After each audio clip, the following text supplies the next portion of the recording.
बंगाल की खाड़ी से एक बार फिर एक आफत आ रही है। दरअसल चक्रवाती तूफान फेंगल बंगाल की खाड़ी में तैयार हो रहा है। मौसम विभाग का अनुमान है कि बंगाल की खाड़ी में बने गहरे दबाव का क्षेत्र तूफान में जल्द तब्दील हो जाएगा। इस कारण दक्षिण भारत सहित दक्षिण भारत के कई राज्यों में जोरदार बारिश देखने को मिल सकती है। चक्रवाती तूफान को ध्यान में रखते हुए मौसम विभाग ने रेड अलर्ट जारी कर दिया है।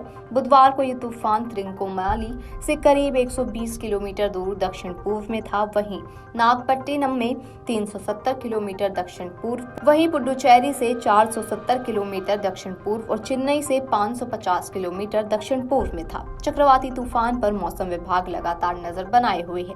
चक्रवाती तूफान के कारण तमिलनाडु के समुद्री तटों पर हलचल तेज हो गई है और समुद्र में ऊंची ऊंची लहरें उठ रही हैं। स्काईमेट वेदर के मुताबिक बंगाल की खाड़ी में बने लो प्रेशर जोन के कारण श्रीलंका के कई हिस्सों में बारिश देखने को मिल रही है। इस दौरान जाफना मुल्लैतीवु में भारी बारिश हुई है। वहीं इस दौरान तमिलनाडु में भी बारिश देखने को मिल रही है। तमिलनाडु के कुड्डालोर, कराईकल, अतिरामपट्टिनम, परंगीपेट्टई, मीनाबकम समेत कई जिलों में भारी बारिश देखने को मिल रही है। बता दें कि चक्रवाती तूफान फेंगल अगर तमिलनाडु के समुद्री तट से टकराता है तो सबसे ज्यादा नुकसान तमिलनाडु में ही देखने को मिलेगा। साथ ही चक्रवाती तूफान फेंगल का असर आंध्र प्रदेश और ओडिशा में भी देखने को मिल सकता है। स्काईमेट वेदर के मुताबिक चक्रवाती तूफान या तो आंध्र प्रदेश के दक्षिण तटीय हिस्सों से टकरा सकता है या फिर ये तट के बेहद करीब से होकर आगे बढ़ जाएगा। बता दें कि चक्रवाती तूफान को ध्यान में रखते हुए तमिलनाडु में रेड अलर्ट जारी कर दिया गया है। साथ ही चक्रवाती तूफान के कारण विमानों की उड़ानों को लेकर इंडिगो द्वारा एडवाइजरी भी जारी कर दी गई है, जिसमें कहा गया है कि चेन्नई, तूतीकोरिन और मदुरई से आने जाने वाली उड़ानें प्रभावित हो रही हैं, जबकि तिरुचिरापल्ली और सलेम भी अप्रभावित हो सकते हैं। बंगाल की खाड़ी दक्षिण पश्चिम से ऊपर बना डीप प्रेशर एरिया उत्तर पश्चिम की ओर बढ़ गया है, जो चक्रवाती तूफान में तब्दील हो गया।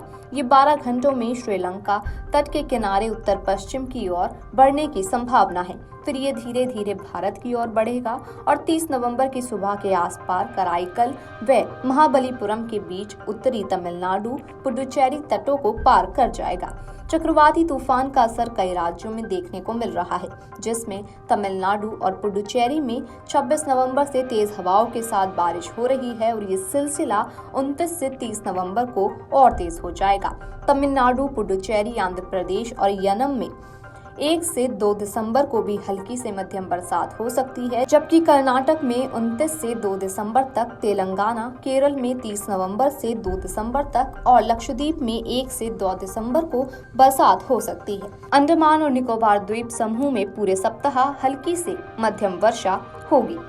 दक्षिण पश्चिम बंगाल की खाड़ी में 28 नवंबर की शाम से 29 नवंबर की सुबह तक हवा की स्पीड 65 से 75 किलोमीटर प्रति घंटे से बढ़कर 85 किलोमीटर प्रति घंटे तक हो सकती है। चक्रवाती तूफान 30 नवंबर को अपना रौद्र रूप दिखाएगा और फिर भारत के तटों को पार कर जाएगा। इस दौरान समुद्री तटों के आसपास जिलों को नुकसान पहुंच सकता है। इसे लेकर सरकार ने तूफान से प्रभावित होने वाले इलाकों में एनडीआरएफ की टीमें तैनात कर दी हैं। बता दें कि चक्रवाती तूफान को ध्यान में रखते हुए ही तमिलनाडु में रेड अलर्ट जारी कर दिया गया है। साथ ही चक्रवाती तूफान के कारण विमानों की उड़ानों को लेकर इंडिगो द्वारा एडवाइजरी जारी की गई है, जिसमें कहा गया है कि चेन्नई, तूतीकोरन और मदुरई से आने जाने वाली उड़ानें प्रभावित हो रही हैं, जबकि तिरुचिरापल्ली और सलेम भी अब प्रभावित हो सकते हैं। वीडियो डेस्क अमरउजाला.com। अगर आप ये वीडियो YouTube पर देख रहे हैं तो हमारे चैनल को सब्सक्राइब कर बेल आइकन दबाएं और Facebook पर देख रहे हैं तो हमारे पेज को लाइक करें। 8 मिलियन प्लस सब्सक्राइबर, आपके इस भरोसे के लिए बहुत धन्यवाद।